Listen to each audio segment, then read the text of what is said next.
சினிமாவில் 2025 மட்டும் கிட்டத்தட்ட 250 படங்களுக்கு மேலே ரிலீஸ் ஆயிருக்குங்க. ஆனால் இந்த எல்லா படங்களும் வெற்றி அடைஞ்சிச்சா அப்படின்னு கேட்டிங்கன்னா கண்டிப்பாக கிடையவே கிடையாது. இதில் ஒரு 20% படங்கள் மட்டும்தான் வெற்றி அடைஞ்சிருக்கும். மிச்சம் இருக்கிற 80% படத்தில் வந்து பார்த்தீங்கன்னா இந்த டூரிஸ்ட் ஃபேமிலி மஸ்தான் 3BHKன்ற மாதிரி ஒரு அண்டர் ரேட்டட் மூவிஸும் ரிலீஸ் ஆகிருக்கும். அது மட்டும் இல்லாமல் மற்ற படங்கள் எல்லாமே ஒர்ஸ்ட்டாகவுமே வந்து பெர்ஃபார்ம் பண்ணிருந்துச்சு. நம்ம ரொம்பவே எதிர்பார்த்து, டேய் நம்ம ஹீரோ நடிக்க போறாருடா, டேய் நம்மளுடைய டைரக்டர் நடிக்கக்கூடிய படம்டா, டேய் நம்ம மியூசிக் டைரக்டரே வந்து ஹீரோவை நடிக்க போறாருடான்னு ஸோ பல எதிர்பார்ப்புக்கு மத்தியில் ரிலீஸ் ஆன பல படங்கள் இருக்குது. ஆனால் அந்த படங்கள் எல்லாமே தேட்டருக்கு போய் நம்ம பார்த்ததுக்கப்புறம், டேய் இதுக்குடா தேட்டருக்கு வரணும், பேசாமல் வீட்டிலே இருந்திருக்கலாமாடா அப்படின்ற மாதிரியான ஒரு மனநிலைக்கு கொண்டு வந்த சில படங்களும் இருக்குது. அதை நம்ம ஒத்துக்கிட்டு தான் ஆகணும். ஸோ அந்த படங்களோட லிஸ்ட்டை தான் இப்போ நம்ம இந்த வீடியோவில் வந்து பார்க்க போகிறோம். ஃபஸ்ட்டு என்ன படம் பார்க்க போகிறோம் அப்படின்னு வந்து பார்த்தீங்கன்னா, டைரக்டர் பாலா அவர்களுடைய டைரக்ஷனில் வெளிவந்த வணங்கான். கிட்டத்தட்ட அருண் விஜய் வந்து பார்த்தீங்கன்னா ஒரு கமர்ஷியல் ரீதியாக யானை அந்த மாதிரியான ஒரு ஹிட் படங்கள்லாம் கொடுத்து ஒரு டாப் லெவலில் வந்துட்டு இருக்க நேரத்தில் வணங்கான் அப்படின்ற ஒரு படத்தில் வந்து கமிட் ஆகிறாரு. ஆக்சுவலாக இந்த படம் வந்து பார்த்தீங்கன்னா சூர்யா தான் வந்து ஃபஸ்ட்டு கமிட் ஆகி நடித்தார். கிட்டத்தட்ட ஒரு 20% 30% ஷூட்டிங்லாம் அந்த படத்துக்கு முடிஞ்சிடுச்சு. அதுக்கப்புறம் பாலாவுக்கும் சூர்யாவுக்கும் ஏற்பட்ட சின்ன சின்ன கருத்து வேறுபாடு காரணமாக இந்த படம் வந்து டோட்டலாக வந்து ட்ராப் ஆகிடுச்சு. ஸோ அதுக்கப்புறம் வந்து பார்த்திங்கன்னா அருண் விஜய் கூட கமிட் ஆகி இந்த படத்தை வந்து ஓகேப்பா இந்த படம் ஒரு வழியாக ரிலீஸ் பண்ண போகிறாங்கப்பா, படம் எடுத்துட்டாங்கப்பா அப்படின்னு சொல்லிட்டு நிறையா வந்து கான்ட்ரவர்சியெல்லாம் வந்துச்சு. இந்த படத்தினுடைய டீசர்லேயே வந்து பார்த்திங்கன்னா அவர் கிணத்துலேருந்து ஒரு பக்கம் வந்து பார்த்திங்கன்னா பெரியார் சிலையும் இன்னொரு பக்கம் வந்து பார்த்திங்கன்னா விநாயகர் சிலையும் கொண்டு வந்து ஒரு புரட்சிகரமான ஒரு டீசரை வந்து அப்போவே வந்து ரிலீஸ் பண்ணியிருந்தாரு. ஸோ பாலா வந்து கண்டிப்பாக ஏதோ ஸ்பெஷலாக ஒன்று வச்சுருக்காருப்பா, ஏதோ ஒன்று ஸ்பெஷலாக பண்ண போகிறாருப்பா அப்படின்னு சொல்லிட்டு எல்லாருமே வந்து ஒரு இயக்கத்தில் தான் இருந்தாங்க. ஆனால் படத்துக்கு போய் பார்த்த பிறகு தான் தெரியுது பாலா அவர்கள் போல ஒரு ரக்கடான ஒரு ஹீரோ, பைத்தியக்காரத்தனமாக வேலைகள் செய்யக்கூடிய சில ஹீரோயின்ஸ் இந்த மாதிரியெல்லாம் வச்சு தன்னுடைய பழைய டெம்ப்ளேட்லேயே வந்து பார்த்திங்கன்னா அந்த படத்தை வந்து மூவ் பண்ணி கொண்டு போயிருந்தார். கிளைமேக்ஸில் வந்து பார்த்திங்கன்னா கண்டிப்பான முறையில் ஒரு டெப்த் இருக்கணும், அப்போ தான் வந்து பசங்க எல்லாருமே வந்து சென்டிமெண்ட்டில் கரைவாங்கப்பா அப்படின்னு வம்படியாக ஒரு சென்டிமெண்ட்டுக்காக வந்து ஒரு டெத்தை கொண்டு வந்த மாதிரி இந்த படத்தை டோட்டலாகவே வந்து சொதப்பி வச்சுருந்தாரு. கண்டிப்பாக அந்த படம் வந்து பாலா சாருடைய சிக்னேச்சருக்கு இருந்துச்சா அப்படின்னு கேட்டால் கண்டிப்பாக இல்லை. இந்த படத்தை எதிர்பார்த்து போன நம்ம ஆடியன்ஸ் எல்லா பேத்துக்குமே வந்து இந்த படம் வந்து ஒரு ஏமாற்றத்தை தான் கொடுத்துச்சு. பாலா ஃபேன்ஸ் எல்லாருமே பாலா சார் உங்களுடைய ட்ரேட்மார்க் ஷாட்டு சீன்ஸு இது எதுவுமே இல்லை, கண்டிப்பாக உங்களை வேறு ஒரு ஜானரில் நாங்கள் வேறு விதமாக பழைய மாதிரி பார்க்கணுன்னு ஆசைப்பட்றோம் அப்படின்னு இன்னமும் ஆடியன்ஸ் அவர் மேலே வந்து ஒரு நம்பிக்கை வச்சுக்கிட்டு தான் இருந்தாங்க. பட் இருந்தாலும் இந்த வணங்கான் படம் எதிர்பார்த்த அளவுக்கு கண்டிப்பான முறையில் நம்மளை சாட்டிஸ்ஃபை பண்ணலை அப்படின்றது தான் உண்மை. நம்ம பார்க்க போகிற படம் ஜிவி பிரகாஷ் அவர்களுடைய ப்ரொடக்ஷனில் ரிலீஸ் ஆன கிங்ஸ்டன் அப்படின்ற படம். இந்த படம் வந்து பார்த்தீங்கன்னா கமல் பிரகாஷ் தான் வந்து இந்த படத்தை வந்து டைரக்ஷன் பண்ணியிருந்தார். ஸோ ஜிவி பிரகாஷ் என்னன்னு தெரியல, ஆக்சுவலாக வந்து அவர் மியூசிக் நல்லா போடுவார், ஆக்டிங்கும் ஓரளவுக்கு பண்ணுவார். திடீர்னு ஒரு ப்ரொடக்ஷன் சைடில் இறங்கி ஒரு புதிய இயக்குனரை நம்பி ஒரு படத்தை வந்து கமிட் ஆகுறாரு. பட்ஜெட் லெவலில் ஸ்டேஜிங் பண்ண எல்லாமே வந்து நல்லா தான் இருந்துச்சு. மேக் பண்ண இடமாகட்டும், ஷூட்டிங் ஸ்பாட் ஆகட்டும், அவங்க பண்ண சில சிஜி ஒர்க்ஸ் எல்லாமே வந்து அந்த படத்துக்கு வந்து ஆப்டாக தான் செட் ஆயிடுச்சு. பட் படத்தினுடைய திரைக்கதைன்னு ஒன்று இருக்கணுமா இல்லையா, எதுவுமே இல்லாமல் வெறும் சிஜி ஒர்க்கு ஒரு பிரம்மாண்டம் இதவே வச்சு எவ்வளோ நேரம் தான் படத்தை ஓட்ட முடியும். ஸோ அந்த வகையில் வந்து இந்த படம் வந்து கொஞ்சம் ஃபெயிலியர் ஆகிடுச்சு. என்ன தான் வந்து ஒரு ஃபேண்டசி எலமெண்ட்டு ஒரு அந்த ஒரு கதையாகவே இருந்தாலும் ஃபஸ்ட் ஹாஃபில் ஓரளவுக்கு எங்கேஜாக கூட்டு போனவங்க செகண்ட் ஹாஃபில் டோட்டலாக வந்து சொதப்பி இது என்னடா படம், தயவு செஞ்சு எங்களை தேட்டரில் விட்டு அனுப்புங்கடா அப்படின்ற அளவுக்கு கெஞ்சுற அளவுக்கு கதற வந்து ஒரு சம்பவம் செஞ்சு விட்டாப்புல. ஆக்சுவலாக இந்த படம் வந்து பார்த்திங்கன்னா ஜிவி பிரகாஷ் அவருடைய கேரியரில் மிகவும் அதிகமாக எதிர்பார்க்கப்பட்ட ஒரு படம். பட் இருந்தாலும் இந்த படம் அவருடைய ஃபேன்ஸை எந்த விதத்துலையுமே வந்து திருப்திப்படுத்தவே இல்லை. போட்ட காசையாவது எடுத்தாங்களா அப்படின்னா அதுவுமே இல்லை அப்படின்றது தான் வந்து உண்மை. ஸோ இந்த படம் இந்த வருஷம் ரிலீஸ் ஆகி மிகப்பெரிய ஒரு ஃப்ளாப்பாகவும் இருந்துச்சு. அதான் நம்ம பார்க்க போகிற படம் வெற்றிமாறன் அவர்களுடைய டைரக்ஷனில் வெளிவந்த விடுதலை பார்ட் 2.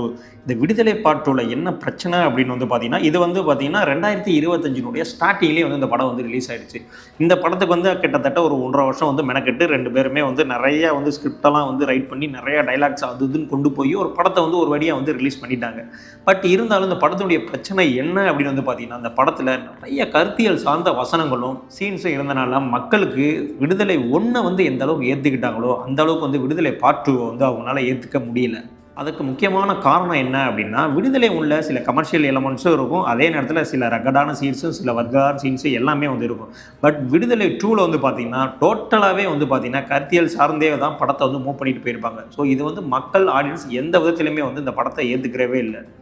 இதனுடைய மேக்கிங் ஆகட்டும், படத்தினுடைய ஆரம்ப காட்சியில் வரக்கூடிய அந்த 20 மினிட்ஸ் அந்த ட்ரெயின் ஆக்ஷன் சீன் ஆகட்டும் எல்லாமே வந்து ரொம்ப பிரம்மாண்டமாக இயக்கியிருந்தாலும் படம் வந்து பார்த்திங்கன்னா கண்டிப்பாக மக்கள் மத்தியில் அந்தளவுக்கு வரவேற்பு பெறலை.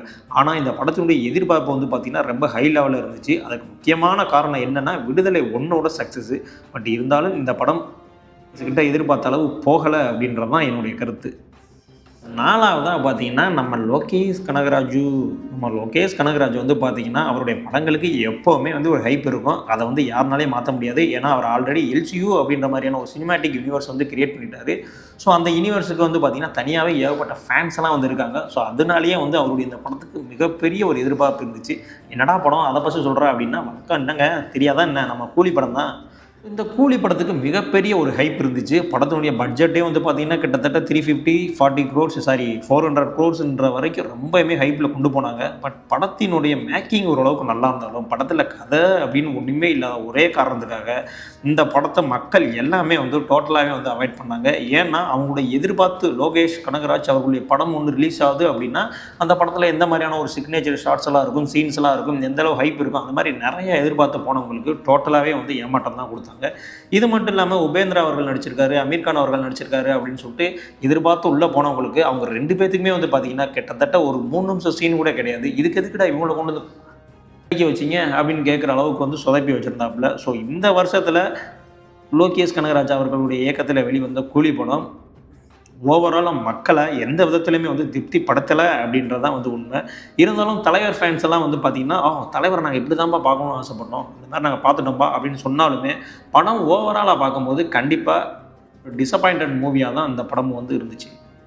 5வது படம் என்ன அப்படின்னு வந்து பார்த்தீங்கன்னா, மணிரத்னம், கமல்ஹாசன் இவர்கள் 2 பேருமே கிட்டத்தட்ட ஒரு 35 வருஷம் கழிச்சு இணைஞ்சு ஒரு படம் பண்றாங்க அப்படின்னு ஒரு மிகப்பெரிய ஒரு ஹைப்ல, எக்ஸ்பெக்டேஷன்ல ரிலீஸ் ஆன படம் தான் தக் லைஃப். ஆக்சுவலா அந்த படத்தினுடைய ஃபர்ஸ்ட் ஷோலயே வந்து தெரிஞ்சு போச்சு. இந்த படம் வந்து சுத்தமா வந்து தேறாது. இந்த படம் எதுக்கு எடுத்தானுங்க? இதுக்கு எதுக்கு 35 வருஷம் கழிச்சு இவங்க 2 பேரும் ஒண்ணு சேரணும்? அப்படி ஒண்ணு சேர்ந்தா ஒரு நல்ல ஸ்கிரிப்ட்ல ஒண்ணு சேர வேணாமாப்பா? அப்படின்னு மண்டைய பிச்சுக்கிற அளவுக்கு வந்து இந்த படம் இருக்கும். ஏன்னா அந்த படம் கிட்டத்தட்ட 2 மணி நேரம் 45 நிமிஷத்துக்கு மேல ஓடிட்டு இருக்கும். ரொம்ப தைரியசாலியால மட்டும் தான் அந்த படத்த வந்து பார்க்க முடியும். படம் பார்த்துட்டு இருக்கும்போது இன்ட்ரோலயே பல பேர் வந்து எந்திரிச்சு போன சம்பவங்கள்லாம் இருக்குது. ஸோ அந்த அளவுக்கு வந்து ஒரு ஒர்ஸ்ட்டான ஸ்க்ரீன் ப்ளே, கிட்டத்தட்ட ஒரு அளந்தா பழசான ஒரு கதை. இந்த கதை கிட்டத்தட்ட ஒரு 50 வருஷமா ஏகப்பட்ட படங்கள் வந்து இந்த கதையில வந்திருக்கு. பட் இருந்தாலும் மணிரத்னம் வந்து இதை புதுசாக என்ன ட்ரை பண்ணாரு அப்படின்னா அது நம்மளுக்கே தெரியல. இதில் ஒரு முக்கியமான விஷயம் என்னன்னா, இந்த கதையை தான் கமல்ஹாசன் கிட்டத்தட்ட ஒரு 30 வருஷமா தான் பாக்கெட்டுக்குள்ளேயே வச்சிருந்ததாகவும், அதுக்கப்புறம் மணிரத்னம் கேட்டதுக்காக கொடுத்ததாகவும், அதில் சின்ன சின்ன சேஞ்சஸ்லாம் பண்ணி இந்த படத்தை வந்து மிகப்பெரிய ஹிட்டாக கொண்டு வர போகிறோம் அப்படின்ற மாதிரியெல்லாம் பில்டப்லாம் கொடுத்தாங்க. பட் படம் பார்த்த அப்புறம் தான் தெரிஞ்சிச்சு, இதுக்கு நீங்கள் இந்த ஸ்கிரிப்டை பாக்கெட்லேயே வச்சுருந்துருக்கலாம், எதுக்கு தேவையில்லாமல் எடுத்தீங்க அப்படின்னு. ஸோ போனோம் இந்த வருஷத்தில் ரிலீஸ் ஆன படத்தில் மிகப்பெரிய டிசப்பாயின்மெண்ட் என்ன அப்படின்னா இந்த தக் லைஃப் படம் தான். அடுத்து 6வதாக வந்து பார்த்தீங்கன்னா, பிரவீன் அவர்களுடைய டைரக்ஷனில் விஷ்ணு விஷால் அவர்கள் நடித்து வெளிவந்த படம் தான் ஆரியன்.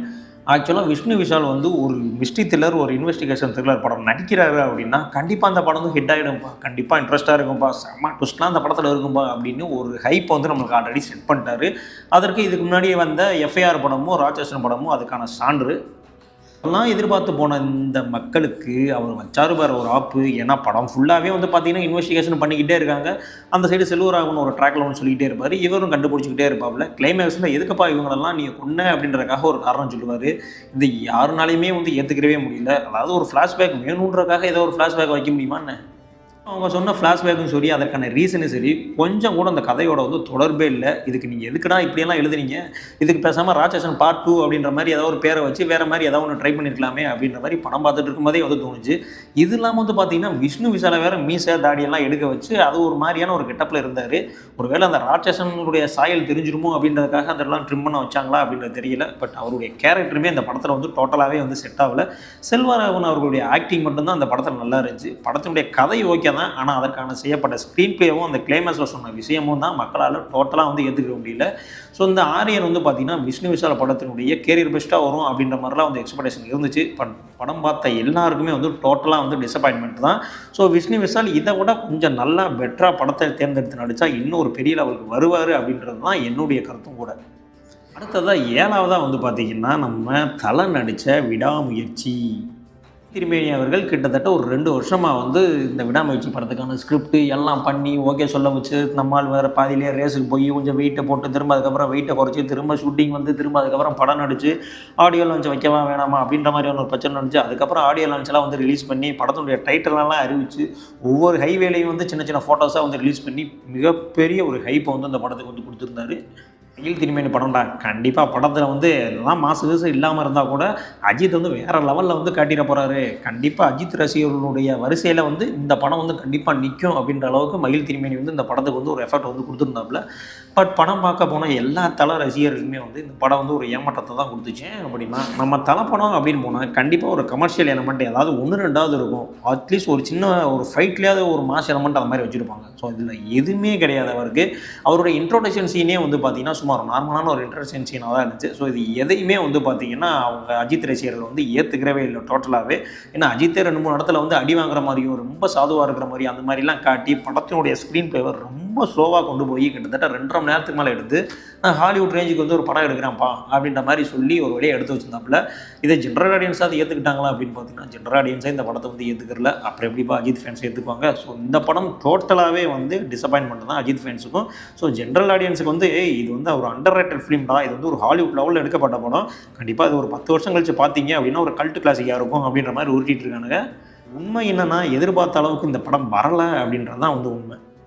தான் வந்து பார்த்திங்கன்னா நம்ம தலைவன் டைரக்டர் சங்கர் அவர் வந்து பார்த்திங்கன்னா கேம் சேஞ்சர் அப்படின்னு ஒரு படம் வந்து எடுத்து ரிலீஸ் பண்ணாவில். ஆக்சுவலாக அது தெலுங்கு படம் அப்படின்ற மாதிரி சொன்னாங்க. பட் இருந்தாலும் இங்கே தமிழ்லையும் இந்த படம் வந்து ரிலீஸ் ஆச்சு.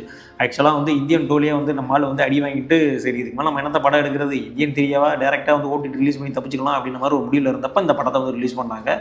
பட் இந்த படத்தில் என்ன சொல்ல வந்தார், எதுக்காக வந்து எஸ்.ஏ. சூர்யா வந்தார், இவர் எதுக்கு அவரை பழி வாங்குறாரு, அவர் எதுக்கு இவரை பழி வாங்குறாரு, திடீர்னு போய் இவர் வந்து முதலமைச்சர் ஆனார், கலெக்டர் இருந்தார் அப்படின்னு ஏகப்பட்ட கேள்விகளை வந்து ஆடியன்ஸுக்கு படம் பார்த்துட்டு இருக்கும்போது வந்துருச்சு.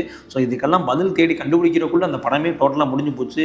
என்னங்க அதுக்குள்ளேயும் முடிஞ்சிருச்சா? ஆமாப்பா முடிஞ்சிருச்சு, அவ்வளோதான், நீ கொடுத்த 200 ரூபாய்க்கு அவ்வளோதான் காட்ட முடியும், என்னால் இவ்வளோ தான் ஸ்க்ரீன் பிளே எழுத முடியும், முடிஞ்ச அந்த படத்தை பாரு இல்லாட்டி கிளம்பிக்கிட்டே இருன்ற மாதிரி சங்கர் சொல்லி டாட்டா பாபாய்னு அனுப்பிச்சு வச்சிட்டாரு. ஆக்சுவலாக சங்கர் படம் அப்படின்னாலே ஒரு மிகப்பெரிய எதிர்பார்ப்பு இருக்கும். அட்லீஸ்ட் சாங்ஸு அந்த மாதிரி ஃபைட் சீன்ஸு இது எல்லாத்துலேயுமே வந்து நிறைய வந்து ஸ்கோர் பண்ணியிருப்பாப்புல. பட் இந்த படத்தில் வந்து பார்த்தீங்கன்னா ஒரே ஒரு சாங் மட்டும்தான் நல்லாயிருக்கும். மற்றபடி இந்த படத்தினுடைய ஸ்க்ரீன் பிளே ஃபைட் சீன்ஸு எல்லாமே வந்து மொக்கையாக இருக்கும். எஸ்.ஏ. சூர்யா வந்து ஓரளவுக்கு நல்லா நடிச்சிருந்தாரு. அவருடைய ஆக்டிங்குமே வந்து இந்த படத்தில் வந்து வேஸ்ட் பண்ணிட்டாங்க. ஸோ சங்கர் அவர்களுடைய அந்த ரைட்டிங் எல்லாமே வந்து ஓரளவுக்கு குறைஞ்சு போச்சுன்னு தான் சொல்லணும். சுஜாதா அவர்களுடைய இறப்புக்கு அப்புறம். ஸோ இதுலேயும் வந்து ஜெயமோகன் அவர்கள் வந்து ரைட்டிங் பண்ணாலும் படத்தினுடைய வசனங்கள் வந்து அந்த அளவுக்கு வந்து மக்கள்கிட்ட கொண்டு போய் சேரலை. இப்படி ஒரு படம் ரிலீஸ் ஆச்சு அப்படின்ற மாதிரியான விஷயமே இங்கே தமிழ்நாட்டில் நிறைய பேருக்கு தெரியாது. ஸோ அந்த அளவுக்கு இந்த படம் வந்து ஒரு டிசப்பாயின்மெண்ட் படமாக வந்து அமைஞ்சிச்சு. இப்போ நான் சொன்ன எல்லா படங்களுமே நான் பர்சனலாக பார்த்து எனக்கிட்ட ரொம்பவுமே வந்து டிசப்பாயின்மெண்ட் பண்ண படங்கள். இது இல்லாமல் நீங்கள் பார்த்து ரொம்ப எதிர்பார்த்து அப்பா அந்த படம் சூப்பராக இருக்கும்னு நினச்சி போனப்பா பொண்ணு போட்டானுங்கப்பா அப்படின்ற மாதிரி ஏதாவது லிஸ்ட்டு இருந்துச்சு அப்படின்னா கண்டிப்பாக நம்மளுடைய கமெண்ட்ஸில் சொல்லுங்கள். ஏன்னா நானும் தெரிஞ்சுக்கிறேன், ஒருவேளை நானும் பார்க்காம இருந்திருப்பேன்ல. ஸோ அந்த மாதிரி பார்க்காம இருந்த படத்தை நானும் போய் பார்த்துக்கிறேன். ஸோ அந்த வீடியோ உங்களுக்கு பிடிச்சிருந்துச்சு அப்படின்னா கண்டிப்பாக நம்மளுடைய சேனலை சப்ஸ்கிரைப் பண்ணுங்கள். இந்த சினிமா நியூஸ் பிடிக்கிற எல்லாத்துக்கும் வந்து இந்த சேனலை வந்து ஷேர் பண்ணி விடுங்க. ஸோ நம்ம சேனல் பெரிய சேனல்லாம் கிடையாது, சின்ன சேனல் தான். ஸோ நீங்கள் தான் சப்ஸ்கிரைப் பண்ணால் தான் நம்மளுடைய சேனல் வந்து பெரிய லெவலுக்கு வரும். ஸோ இதே மாதிரியான அடுத்த ஒரு வீடியோவில் வந்து உங்களை சந்திக்கிறேன். பாய்.